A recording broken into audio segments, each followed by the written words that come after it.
সেটা হলো এসকিউএল। আমরা এসকিউএলটা নিয়ে একটু রিভিজিট করব।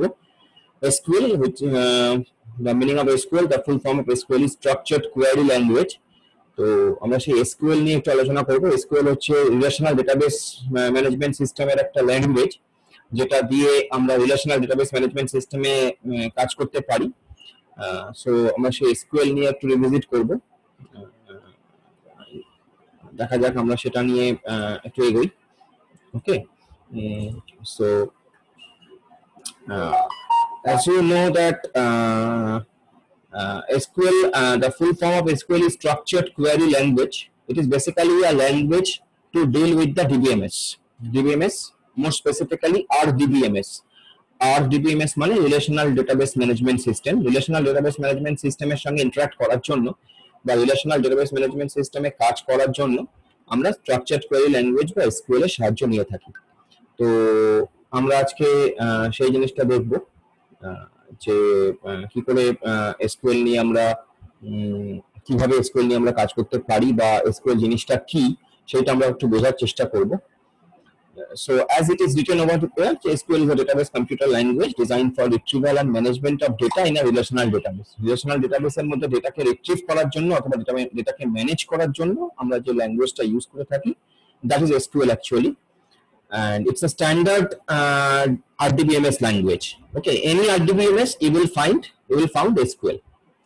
Any RDBMS like that there are different flavors, different types of RDBMS languages given by different organizations, different companies rather, like MySQL, MS Access, you know MS Access, Oracle, Sybase, Informix, Postgres SQL, SQL Server. এরা সবাই কিন্তু মানে এরা সবাই RDBMS package এবং এরা সবাই কিন্তু SQL ল্যাঙ্গুয়েজটা ইউজ করে। এখন ঘটনা হলো RDBMS যে প্যাকেজটা মানে RDBMS আমরা RDBMS হচ্ছে একটা set of standard. Basically RDBMS হচ্ছে একটা সেট অফ স্ট্যান্ডার্ড যেটা কড বলে একজন ভদ্রলোক ছিলেন, মানে একজন ভদ্রলোক তিনি 14খানা রুলের কথা বলেছিলেন। সেই 14খানা রুল যে RDBMS প্যাকেজ সাপোর্ট করে সেই DBMS প্যাকেজকে আমরা RDBMS বলতে পারি। ঠিক আছে, CORS, সরি নট 14টা, 12, CORS 12 rule. CORS 12 rule, CORS এর যে 12টা রুল আছে, আমরা এটা প্রচলিত কথায় আছে যে CORS এর যে 12টা রুল আছে, CORS 12 রুল, আমরা সেই রুলটা নিয়ে পরে একদিন আলোচনা করব, রুলগুলো নিয়ে। CORS 12 রুল, সেই CORS 12 রুল যে প্যাকেজ ফলো করে সেই তাকে আমরা বলতে পারি যে সেটা RDBMS। সেই প্যাকেজটা হচ্ছে RDBMS। মানে এরকম নয়, কারণ DBMS তো বিভিন্ন রকমের আছে, তো এরকম না যে কোনো DBMS কে আমরা RDBMS বলতে পারি বা রিলেশনাল ডেটাবেস ম্যানেজমেন্ট সিস্টেম বলতে পারি। আমরা রিলেশনাল ডেটাবেস ম্যানেজমেন্ট সিস্টেম সেই প্যাকেজটাকেই বলতে পারি, সেই সফটওয়্যারটাকেই বলতে পারি যে সফটওয়্যারটা CORS এর এই 12খানা রুলকে মেনে চলে।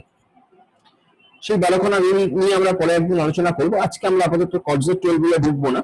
আজকে আমরা যেটা দেখবো সেটা হচ্ছে এই RDBMS এর সঙ্গে ইন্টারঅ্যাক্ট করার জন্য যে ল্যাঙ্গুয়েজটা আমরা ইউজ করি সেই ল্যাঙ্গুয়েজটা কি, and that language name is SQL. So obviously SQL এর যদি applications of SQL আমাদেরকে জিজ্ঞাসা করে বা আমাদের যদি জানতে হয় বা বলতে হয়, তাহলে applications of SQL are given in this bulleted format. You can see that it allows users to access data in relational database management system. যে কোনো relational database management system এর ডেটাকে অ্যাক্সেস করার জন্য SQL আমাদের সাহায্য করে।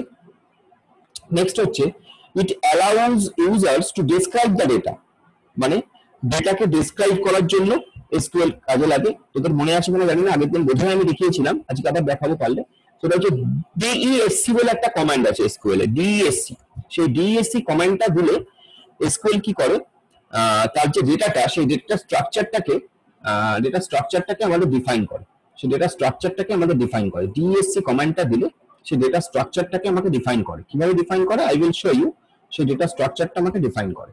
ওকে, সো দ্যাট ইজ বেসিক্যালি এইভাবে SQL আমাকে ডেসক্রাইব দি ডেটা করতে সাহায্য করে।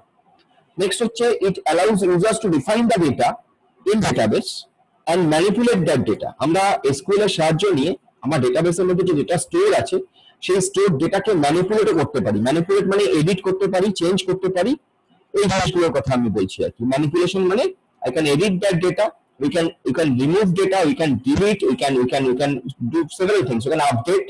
So that kind of things also possible through SQL. You will see gradually these kind of things. Okay, next হচ্ছে it allows to embed within other language. Actually SQL এর সঙ্গে যদি আমি other language কে embed করতে চাই সেটাও সম্ভব. Other language মানে other computer programming languages like C, like C++, like Java, like Python. So these kind of languages can also be embedded in SQL.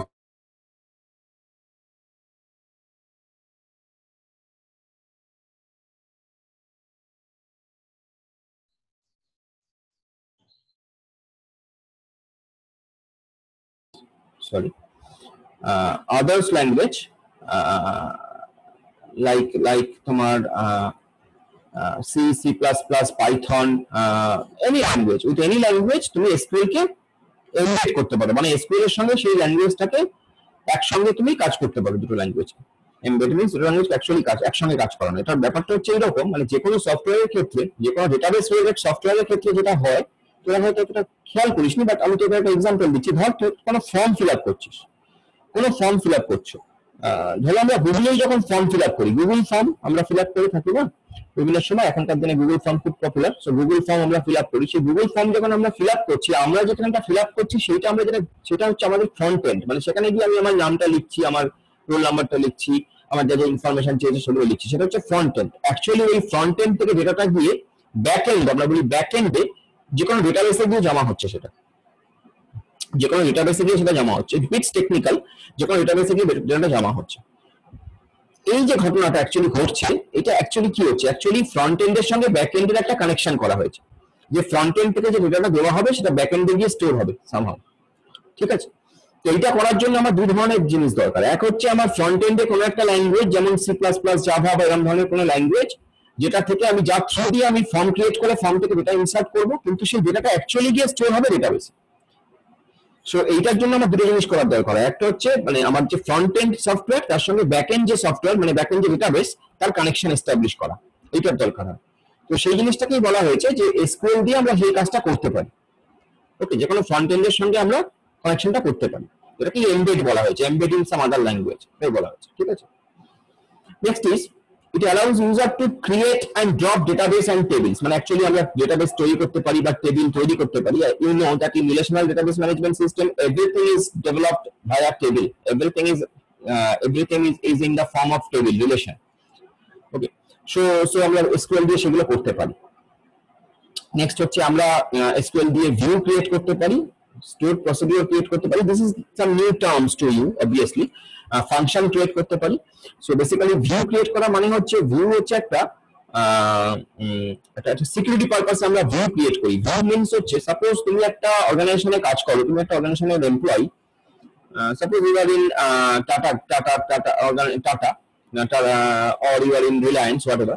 Now you are employee of some particular department.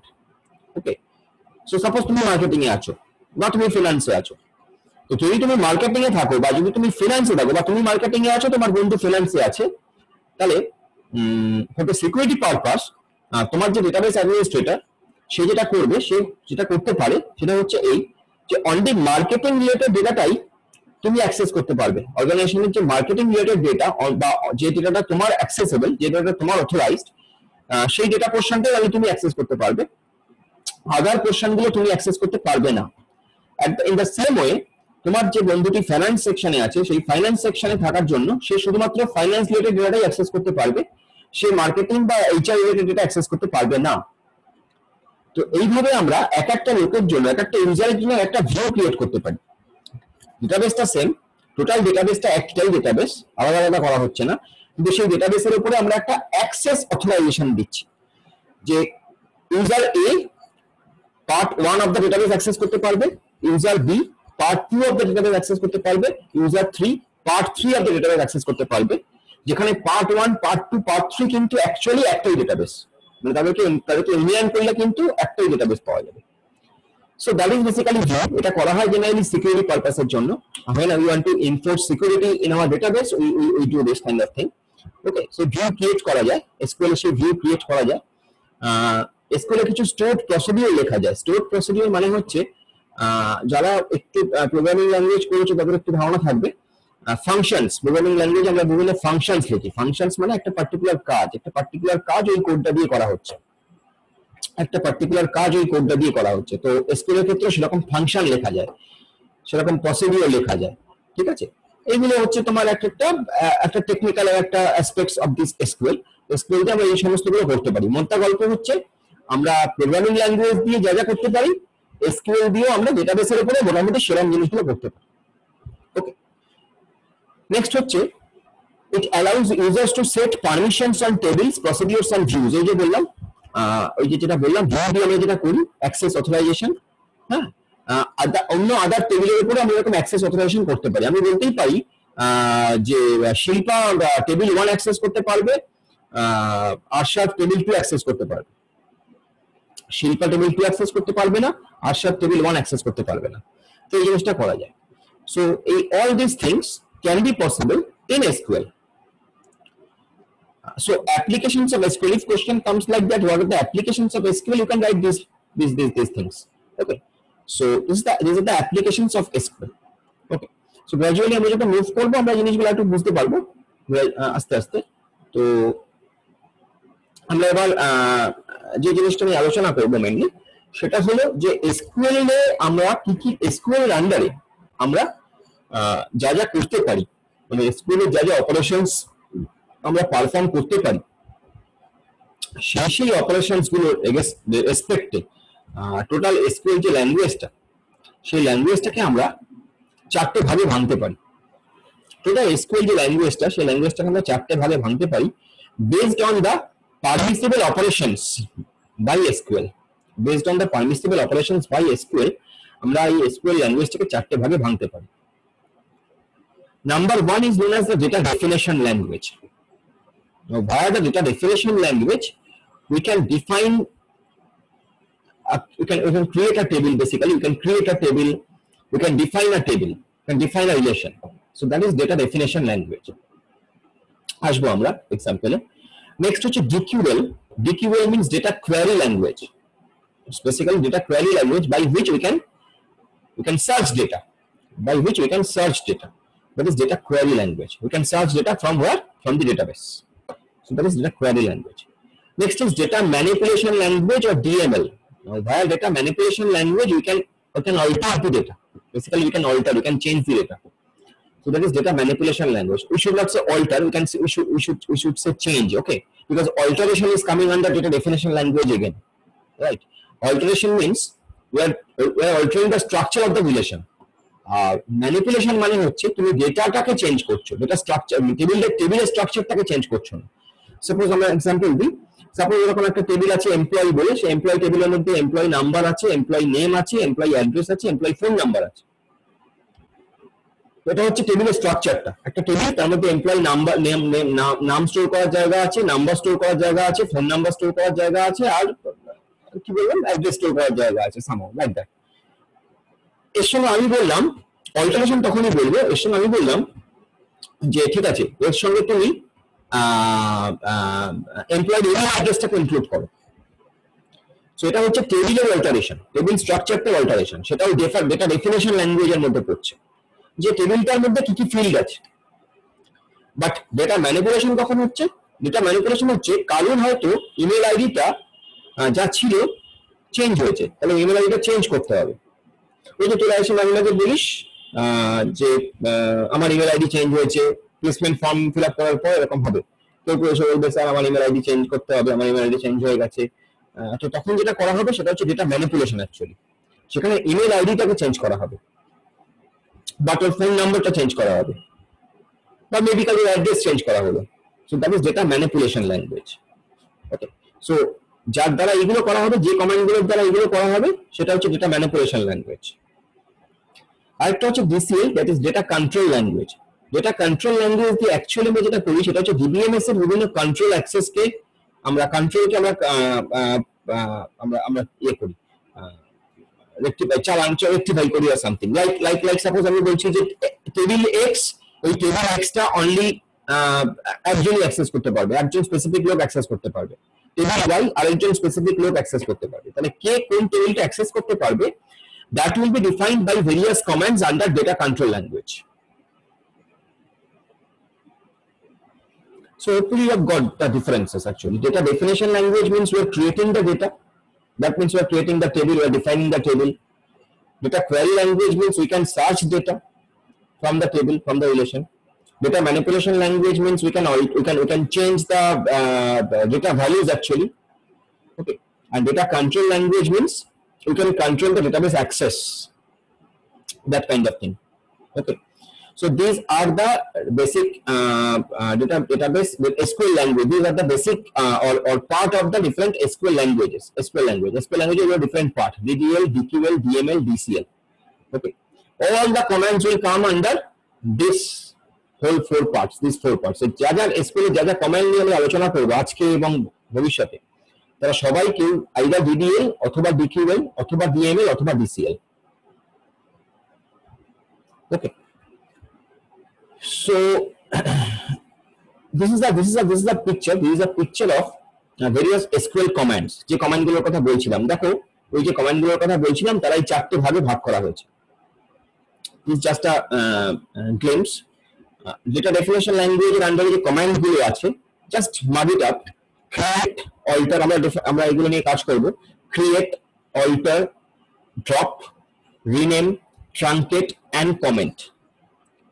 Create মানে database create করার জন্য বা table create করার জন্য, alter মানে টেবিলের স্ট্রাকচারকে alter করার জন্য যেটা বললাম, ড্রপ মানে কোনো টেবিলকে ড্রপ করার জন্য, ফেলে দিচ্ছি টেবিলটাকে, রিনেম মানে কোনো টেবিলের নামটাকে অন্য নামে নাম চেঞ্জ করার জন্য, টেবিলের নাম চেঞ্জ করার জন্য, টেবিলের মধ্যে ডেটা নয় কিন্তু টেবিলের নামটাকে যদি ইটসেলফ আমি চেঞ্জ করতে চাই, কারণ কোন একটা টেবিলের নাম হবে এবং তার আন্ডারে বিভিন্ন ফিল্ড থাকবে, সো এই টেবিলের নামটাকে যদি চেঞ্জ করতে চাই দ্যাট ইজ রিনেমিং। কমেন্ট মানে হচ্ছে সেই পোরশন, কমেন্ট নিয়ে বেশি মাথা ঘামানোর দরকার নেই, কমেন্ট মানে হচ্ছে সেই পোরশনটা যেটা আমরা কোডের পাশে যেটা লিখবো কিন্তু যে জিনিসটা আমাদের নিজেদের বোঝার জন্য প্রোগ্রাম সেটা মানে প্রোগ্রামের মধ্যে সেটা ইনক্লুড হবে না, এটাকে বলা হয় কমেন্ট। সেই কমেন্ট পার্টটা অ্যাকচুয়ালি কিছু দ্বারা এক্সিকিউটেড হবে না, কমেন্টটা থাকবে জাস্ট আমার বোঝার জন্য। আমি যখন কোড লিখছি তার পাশে আমি যদি কমেন্ট লিখতে চাই কমেন্ট লিখতে পারি, সেটা আমার বোঝার জন্য, বা পরবর্তীকালে আরেকজন যে এসে আমার কোডটা দেখবে সে যাতে বুঝতে পারে যে কোডের মূল বক্তব্যটা। So that is commenting. So all these are coming under data definition language. So question can come like that. তোমাকে এরকম জিজ্ঞাসা করা হবে যদি মাল্টিপল চয়েস হয় যে alter is a data definition language, it's a DDL or DQL, DML or DCL. Rename is a DDL, DML, DCL, DQL. So you have to answer. Okay. So that is DDL. Now under DQL there is a single command, that is select. আমরা দেখব select command দিয়ে আমরা ডেটাকে select করি, ডেটাকে fetch করি, যে ফিল্ডগুলোকে আমি ডেটাকে fetch করব সেই ফিল্ডগুলোকে আমি সিলেক্ট দিয়ে ফেচ করি, select command. Okay, that is DQL. DML is data manipulation language, যেটা বললাম যেখানে আমি নতুন ডেটা ইনসার্ট করছি, দ্যাট ইজ ডেটা ম্যানিপুলেশন। নতুন ডেটাকে ইনসার্ট করছি, কারোর নতুন একটা ইমেল আইডি হয়েছে, কারোর একটা ইমেল আইডি চেঞ্জ হয়েছে, কারোর একটা ফোন নাম্বার চেঞ্জ হয়েছে, কারোর অ্যাড্রেস চেঞ্জ হয়েছে, সেগুলো ডিএমএল দিয়ে করা হয়। সো ইনসার্ট মানে নতুন ডেটা ইনসার্ট করার জন্য, আপডেট মানে এক্সিস্টিং ডেটাকে আপডেট করার জন্য, ডিলিট মানে ডেটাকে ডিলিট করে দেওয়ার জন্য, ডেটাকে ডিলিট করা হচ্ছে। ড্রপ আর ডিলিটের একটা ডিফারেন্স আছে, একটু বলে রাখি, পরে হয়তো আবার বলবো, ভালো করে শুনে রাখো, এই ধরনের কোশ্চেন আসবে যে what is the difference between drop and delete basically. So drop মানে হচ্ছে টেবিলটাই ড্রপ হয়ে যাবে, টোটাল টেবিলটাই ড্রপ হয়ে যাবে। আর ডিলিট মানে হচ্ছে টেবিলটা ড্রপ হবে না, মানে টেবিলের স্ট্রাকচারটা ড্রপ হবে না, টেবিলটা থেকে যাবে, তার ভেতরকার ডেটাগুলো ডিলিট হয়ে যাবে। So that is the basic difference between drop and delete. আরেকটা আছে truncate, আলোচনা করব পরে কখনো। So drop মানে হচ্ছে টেবিলটা থেকে যাবে, টেবিলের ডেটাগুলো ডিলিট হবে, মানে ড্রপ হয়ে যাবে। ডিলিট মানে হচ্ছে সরি আমি ভুল বলছি, ড্রপ মানে হচ্ছে টেবিলটা সহ সব ডিলিট হয়ে যাবে, ড্রপ মানে টেবিলটা সহ সব ডিলিট হয়ে যাবে, আর ডিলিট মানে হচ্ছে টেবিলটা থেকে যাবে, ডেটাগুলো ডিলিট হবে। ঠিক আছে, এটাকে অন্যভাবে মনে রাখতে পারো, যেহেতু ডিএমএল ডেটা ম্যানিপুলেশন ল্যাঙ্গুয়েজ, যেহেতু ডিডিএল নয়, সেই জন্য টেবিলটা থেকে যাবে ডিএমএল এ, ডিলিট যেহেতু ডিএমএল, টেবিলটা থেকে যাবে, ডেটাগুলো ড্রপ হবে। আর যেহেতু ডিডিএল যেহেতু ডেটা ডেফিনেশনের সঙ্গে রিলেটেড, পুরো টেবিলটাই ড্রপ হবে। ওকে, নেক্সট ডিএমএল এ আমরা আসছি মার্জ একটা কমান্ড আছে, যদি আমরা ফিল্ডকে মার্জ করতে পারি, নট সো ইম্পর্টেন্ট। মার্জ, কলটা অ্যাকচুয়ালি হচ্ছে তোমার স্টোর প্রসিডিউর লেখার জন্য। এই জায়গাটা তোমাদের খুব একটা লাগবে না, বিকজ এতদূর আসবে না, মানে তোমাদের সিলেবাসে এই স্টোর প্রসিডিউর লাগবে না। তোমাদের জেনারেল যে এসকিউএল কমান্ড গুলো, মানে ক্রিয়েট, অল্টার, ড্রপ, রিনেম, ট্রানকেট, এইগুলো, এদিকে হচ্ছে তোমার ইনসার্ট, আপডেট, ডিলিট, এই অবধি ভেরি মাচ ইম্পর্টেন্ট। আর তার সঙ্গে সিলেক্ট, এই অবধি ভেরি মাচ ইম্পর্টেন্ট। এই কমান্ড গুলোকে আমাদের ভালো করে বুঝতে হবে। ওকে, আর হচ্ছে এদিকে বিসিএল এর মধ্যে দুটো কমান্ড আছে, জাস্ট নামটা বা জিনিসটা, ফাংশনটা বুঝে রাখো। গ্রান্ট এবং রিভোক। গ্রান্ট মানে আমি কাউকে কোনো পারমিশন দিচ্ছি, কোনো কেউ টেবিলটাকে কারুর এগেইনস্টে একটা টেবিলকে আমি অ্যাক্সেস গ্রান্ট দিচ্ছি, সো গ্রান্ট কমান্ডটা ইউজ হবে তখন। আর রিভোক হচ্ছে কারুর থেকে যদি আমি কোনো পারমিশন তুলে নিতে চাই, তখন হবে রিভোক। যে কেউ একজন হয়তো টেবিল 1 দেখতে পেতো, এখন আমার মনে হলো যে সে হয়তো অর্গানাইজেশন ছেড়ে চলে যাচ্ছে বা সে হয়তো অন্য ডিপার্টমেন্টে চলে যাচ্ছে, তাকে আর ওই টেবিলের অ্যাক্সেসটা দেওয়া যাবে না, so it is revoke. So grant আর রিভোক ওইভাবে কাজ করে। So that is under DCL, যেটা কন্ট্রোল ল্যাঙ্গুয়েজ। সো মেইনলি আমার যে জিনিসগুলো দরকার হবে সেটা হচ্ছে ডিডিএল এর আন্ডারে ক্রিয়েট, অল্টার, ড্রপ, রিনেম, এগুলো। ডিকিউএল এর আন্ডারে সিলেক্ট, ডিএমএল এর আন্ডারে ইনসার্ট, আপডেট, ডিলিট, এগুলো খুব ভালো করে আমাদের বুঝতে হবে, কারণ এইগুলো দিয়ে আমাদের কোয়ারি লিখতে দেবে, জেনারেলি কোয়ারি লিখতে দেবে, ঠিক আছে। So data definition language, DDL or data definition language actually consists of, it is written over there, SQL commands that can be used to define the database schema. Database schema মানে data structure-টা, database schema মানে হচ্ছে structure, abstract of the data. Okay. So দেখো এখানে লেখাই আছে, বলার কিছু নেই। It simply deals with descriptions of the database and is used to create and modify structure of the database object in the database. কি কি কমান্ড আছে DDL এর আন্ডারে? Create কি করে? It is used to create the database. Okay, all its object like table, index, functions, এইসব। Drop কি করে? It is used to delete objects from the database. অবজেক্টটাকে ড্রপ করে। Alter কি করে? It is used to alter the structure of the database. ওই যে ডেটাবেসের স্ট্রাকচারটা, মানে আমি বললাম যে আগে ছিল employee number, employee name, phone number, আমি বললাম এখন এমপ্লয়ি ইমেল আইডিও ঢুকবে, তাহলে এমপ্লয়ি ইমেল আইডি ফিল্ডটাকে ঢোকানো হলো, সেটা হচ্ছে অল্টারেশন করা হলো। নেক্সট হচ্ছে ট্রানকেট, রাইট, লেখা আছে দেখে খুব ভালো করে দেখো। Is used to remove all records from a table including all spaces allocated from the records, R removed, ঠিক আছে।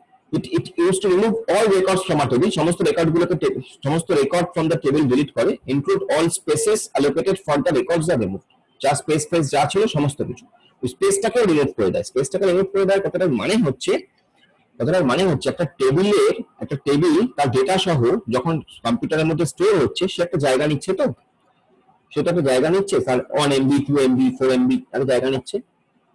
ট্রানকেট যদি তুমি করো, it is used to remove all records from a table, সমস্ত রেকর্ডগুলোকে ডিলিট করছে, সঙ্গে including the spaces allocated for the records, ওই space মানে ওই টেবিলের মধ্যে রেকর্ডটা রাখার জন্য যা স্পেস অ্যালোকেট করা ছিল কম্পিউটারে, সেই স্পেসটাকে বেসিক্যালি রিলিজ করে দিচ্ছে, সেই স্পেসটাকে তুমি ফ্রি করে দিচ্ছে, সেই স্পেসে অন্য কিছু এসে স্টোর হতে পারবে, সেই স্পেসটাকে রিলিজ করে দিচ্ছে। মানে যে 1 MB ধরো 5 MB জায়গা নিয়ে রেখেছিল টেবিলটা, ডেটা সহ টেবিলটা 5 MB জায়গা নিয়ে রেখেছিল, তুমি যখন ট্রানকেট করলে টেবিলটাকে, ওই 5 MB জায়গাটা রিলিজ হয়ে গেল, ফ্রি হয়ে গেল, সেই 5 MB জায়গায় অন্য কিছু এসে স্টোর হতে পারবে। So that's basically truncate is. Okay, next হচ্ছে comment is used to add comments to the data dictionary, যা বললাম। আর রিনেম হচ্ছে renaming of a database.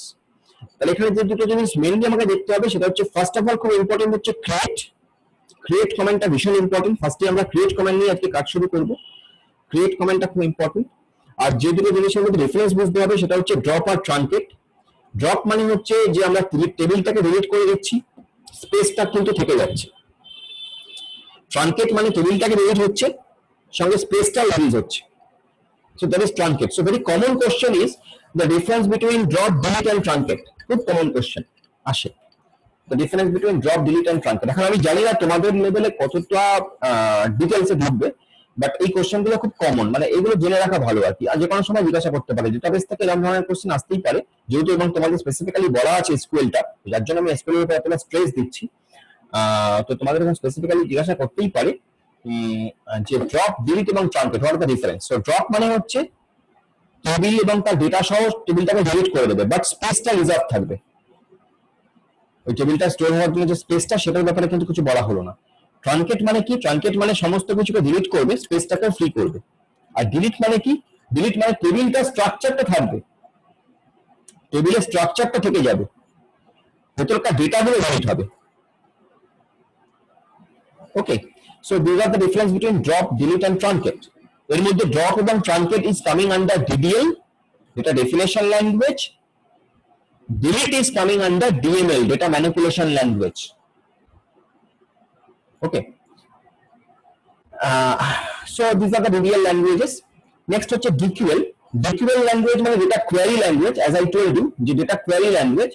So data query language এর মধ্যে একটাই কিওয়ার্ড আমরা পাচ্ছি, সেটা হলো সিলেক্ট। Select keyword. এই সিলেক্ট দিয়ে আমরা কি করব, যে পার্টিকুলার ফিল্ডগুলোকে আমি টেবিল থেকে তুলতে চাইবো, সেই পার্টিকুলার ফিল্ডগুলোকে আমি সিলেক্ট করে আনবো। So that is select command. আমরা দেখব example. So that is select command. Okay. Next হচ্ছে data manipulation language. Under data manipulation language there are mainly three commands that we have to do. One is insertion. That means we are inserting the new data in the table, new record in the table. That is insert command, is the insert command. Update means when you are updating the data within a table, আমরা এটাকে update করছি, টেবিলের ডেটাকে update করছি। আচ্ছা, এখানে আরেকটা difference আসতে পারে, what is the difference between alter and update? Alter and update. So alter মানে হচ্ছে আমরা টেবিলের স্ট্রাকচারকে অল্টার করছি, এবং এটা coming under data definition language. আর আর আর আপডেট মানে হচ্ছে আমি টেবিলের ভেতরকার ডেটাকে আপডেট করছি, এবং this is coming under data manipulation language. তো তুমি যদি এরকম ভাবে মনে রাখো যে আপডেটটা হচ্ছে তোমার ডেটা ম্যানিপুলেশন, অল্টারটা হচ্ছে ডেটা ডেফিনেশন, তাহলে তুমি মাথায় রাখতে পারবে যে ডেটা ডেফিনেশন মানে হচ্ছে অল্টার দিয়ে টেবিলের স্ট্রাকচারকে চেঞ্জ করা যাচ্ছে, আর যেহেতু আপডেটটা ডেটা ম্যানিপুলেশন, তার মানে টেবিলের ভেতরকার রেকর্ডগুলোকে ম্যানিপুলেট করা যাচ্ছে। Okay, so that is basically the difference between alter and update. আর ডিলিট মানে যেটা বললাম, ডিলিট মানে হচ্ছে টেবিলের রেকর্ডগুলোকে ডিলিট করে দিচ্ছে, that is data manipulation language, right? So এর দিকে গেল। নেক্সট আমাদের যেটা থেকে যাচ্ছে সেটা হচ্ছে data control language. Data control language দুটো হয়, বললাম মেইনলি আমাদের দুটো জিনিস নিয়ে করতে হবে, একটা হচ্ছে গ্রান্ট, একটা হচ্ছে রিভোক। গ্রান্ট মানে আমরা কাউকে কোনো প্রিভিলেজ দিচ্ছি, কাউকে কোনো পারমিশন গ্রান্ট করছি। আমি বললাম যে যাও, তোমাকে আমি গ্রান্ট করলাম, তুমি গিয়ে এই অমুক কাজটি করো, that is granted, you are granted by somebody. তো ডেটাবেসের ক্ষেত্রেও আমরা যদি কাউকে কোনো পারমিশন দিই, সেটা ধরো গ্রান্ট কমান্ডের থ্রু দিয়ে। আর রিভোক মানে হচ্ছে কারোর থেকে যদি কোনো পারমিশন তুলে নিতে চান, সেটা হচ্ছে রিভোক কমান্ডের থ্রু দিয়ে। So grant and revoke. এবং এই গ্রান্ট আর রিভোক বা ডেটা কন্ট্রোল ল্যাঙ্গুয়েজের আরেকটা স্পেশালিটি হচ্ছে general database user can't use this language. আমরা যদি জেনারেল ডেটাবেস ইউজার হই, আমি ডেটা দেখছি, ডেটা ফেচ করছি, সেক্ষেত্রে আমি গ্রান্ট কমান্ড বা রিভোক কমান্ড ইউজ করতে পারবো না। For that I have to go to the data administrator's place. Data administrator user ID password দিয়ে যদি ডেটাবেসের মধ্যে ঢুকি, তবেই আমি এই গ্রান্ট এবং রিভোক কমান্ড ইউজ করতে পারবো। It is actually done by the database administrator. Okay, database administrator ঠিক করবে কে কোন পার্ট অফ দ্য ডেটাকে অ্যাক্সেস করতে পারবে, কে কোন পার্ট অফ দ্য ডেটাকে অ্যাক্সেস করতে পারবে না। So that is data control language, grant এবং রিভোক। ওকে, আরেকটা হচ্ছে ট্রানজাকশন কন্ট্রোল ল্যাঙ্গুয়েজ। এই ট্রানজাকশন কন্ট্রোল ল্যাঙ্গুয়েজ বা টিসিএল, এইটা হচ্ছে একটা স্পেশাল টাইপ অফ কমান্ড এর মধ্যে আছে, যেটা দিয়ে আমরা ডেটাবেসের যে বিভিন্ন কাজগুলো করছি না, ডেটাবেস মানে আমরা কোনো টেবিল ক্রিয়েট করলাম, টেবিলের মধ্যে থেকে আমি কোনো টেবিলটাকে অল্টার করলাম, টেবিলটাকে মডিফাই করলাম, ডিলিট করলাম কোনো টেবিলকে, এই সমস্তগুলোকে একটা ট্রানজাকশন বলতে পারো। মানে ফাইন্যান্সিয়াল ট্রানজাকশনের কথা আমি বলছি না, এটা হচ্ছে ডেটাবেস ট্রানজাকশন। এই সমস্তগুলোকে একটা করে ট্রানজাকশন বলতে পারো। এই টোটাল সেট অফ কাজটাকে একটা ট্রানজাকশন বললাম, ঠিক আছে? এবার কমিট দিয়ে কি করতে পারি, আমি যদি কমিট লিখি, কমিট মানে হচ্ছে পার্মানেন্টলি সেভ। ধরো কোনো একটা টেবিলকে আমি পার্মানেন্ট ডিলিট করতে চাই, পার্মানেন্টলি ডিলিট, টেবিলের রেকর্ডগুলোকে পার্মানেন্টলি ডিলিট করতে চাই, তাহলে আমি ডিলিট অপশনটা চালানোর পরে কমিট কমান্ডটা ইউজ করব। যখন আমি কমিট কমান্ডটা ইউজ করব, এই কমিট COMMIT কমিট কমান্ডটা ইউজ করব, all the changes will be for permanent, বা চেঞ্জটা পার্মানেন্টলি চেঞ্জ হয়ে যাবে, দ্যাট ইজ কমিট। যদি আমি কমিট না করি, তাহলে আমি কোনো একটা চেঞ্জ করার পরে আমি যদি রোলব্যাক কমান্ডটা ইউজ করি, তাহলে সেই যে চেঞ্জটা করেছি সেই চেঞ্জটা আবার আমার আনডু হয়ে যাবে। এই রোলব্যাকটা একটা আনডুর মতো বলতে পারো, আনডু হয়ে যাবে। রোলব্যাক যা আমি চেঞ্জ করলাম, রোলব্যাক করলে সেটা আবার পুরোনো স্টেটে ফিরে যাবে, দ্যাট ইজ রোলব্যাক। আচ্ছা, সেভ পয়েন্ট যেটা, এইটা বেসিক্যালি এরকম ধরো তুমি পরপর ধরো তুমি চেঞ্জ করেছো বা চেঞ্জ করার পরে এক জায়গায় তুমি সেভ পয়েন্ট রেখে দিয়েছো, আবার কিছু জিনিস চেঞ্জ করেছো, আবার তারপরে একটা সেভ পয়েন্ট ক্রিয়েট করেছো। এই যে সেভ পয়েন্ট ক্রিয়েট করেছো, সেভ পয়েন্ট ক্রিয়েট করা থাকলে পরবর্তীকালে যদি তুমি রোলব্যাক করো, তাহলে তুমি রোলব্যাকটা ধরো তোমার 4টে সেভ পয়েন্ট ক্রিয়েট করা আছে, তাহলে তুমি রোলব্যাকটা ধরো তুমি মনে করো যে আমি 2 নম্বর সেভ পয়েন্ট অব্দি রোলব্যাক করবো, 1 নম্বর যে চেঞ্জটা হয়েছিল সেটা থাকবে, 2 নম্বরের যে চেঞ্জটা হয়েছিল সেটা থাকবে না, সেটা আবার আবার নতুন হয়ে যাবে বা পুরোনো স্টেটে ফিরে যাবে। তাহলে আমি এরকম ভাবে সেভ পয়েন্ট অনুযায়ী রোলব্যাক করতে পারি। ঠিক আছে, স্টেপ বাই স্টেপ রোলব্যাক করার জন্য সেভ পয়েন্ট ইউজ করা হয়। অ্যাকচুয়ালি এখানে একটা টার্ম আসে পার্শিয়াল রোলব্যাক আর ফুল রোলব্যাক, কমপ্লিট রোলব্যাক। তো এই পার্শিয়াল রোলব্যাক করার জন্য, পার্শিয়াল রোলব্যাক মানে স্টেপ বাই স্টেপ আমি রোলব্যাক করছি। প্রথম আমি বললাম যে আমি 5টা জায়গায় সেভ পয়েন্ট ক্রিয়েট করেছি, আমি রোলব্যাক টু সেভ পয়েন্ট 1 করব, বা রোলব্যাক টু সেভ পয়েন্ট 2 করব, বা রোলব্যাক টু সেভ পয়েন্ট 3 করব। ঠিক আছে, তাহলে আমার স্টেপ বাই আমার পার্শিয়ালি রোলব্যাক হচ্ছে, পুরো চেঞ্জটা আনচেঞ্জ হয়ে গেল না। ঠিক আছে, আমার হয়তো পুরো যারা চেঞ্জ করেছে হয়তো কোথাও গিয়ে আমার মনে হচ্ছে যে এরপর থেকে আমি ভুল করেছি, তাহলে ওই পোর্শন অব্দি রোলব্যাক করার জন্য আমি সেভ পয়েন্ট ক্রিয়েট করে রাখতে পারি। সেটাই সেভ পয়েন্ট। এগুলো তোমাদের করে লাগবে না, এগুলো তোমাদের জাস্ট জানার জন্য আমি বলে রাখছি, শর্ট কোশ্চেন আসতে পারে, এগুলো থেকে তোমাদের কিছু করে দেখাতে হবে না। নেক্সট হচ্ছে সেভ ট্রানজাকশন। এটা একদমই দরকার নেই, সেভ ট্রানজাকশনটা একটু হায়ার লেভেলের জিনিস, দরকার নেই তোমাদের কমিট, রোলব্যাক এবং সেভ পয়েন্ট, এই 3টে জিনিস বুঝতে পারলেই হবে। কমিট হচ্ছে ট্রানজাকশনকে পার্মানেন্টলি সেভ করার জন্য, রোলব্যাক হচ্ছে আনডু করার জন্য, আর সেভ পয়েন্ট হচ্ছে পার্শিয়ালি আনডু করার জন্য। পার্শিয়ালি আনডু করার জন্য আমি 4-5টা পয়েন্ট ক্রিয়েট করে রাখলাম, আমি বললাম পয়েন্ট 2 অব্দি যাবো রোলব্যাক করে, পয়েন্ট 1 অব্দি যাবো, পয়েন্ট 5 অব্দি যাবো, পয়েন্ট 6 অব্দি যাবো, that is partial rollback. Okay, so that is basically the basic introduction about the SQL. আচ্ছা, আমাকে কুইকলি বলো এখানে এই অবধি কারোর মানে কিছু প্রশ্ন মাথায় এলো কিনা, কুইকলি বলো, কারণ আমাকে আবার একটা সেশন ক্রিয়েট করতে হবে, এই সেশনটা শেষ হয়ে আসছে, 2 মিনিট বাকি আছে, তাড়াতাড়ি বলো। এই সেশনে কি কারো কি বুঝতে পারছো কি যেগুলো বলছি? বুঝতে পারছো? হ্যাঁ স্যার, বুঝতে পারছি। আচ্ছা, আপনি কি এগুলো কোডগুলো দেখাবেন স্যার প্র্যাকটিক্যালি? হ্যাঁ দেখাবো, চেষ্টা করবো দেখানো যায়, যাতে আমি গ্র্যাজুয়ালি দেখাবো। কিছু কিছু জিনিস নিশ্চয়ই দেখাবো, চেষ্টা করছি। ঠিক আছে, ওকে চলো আমি তাহলে একটা সেশন ক্রিয়েট করছি, এটা শেষ হয়ে যাচ্ছে।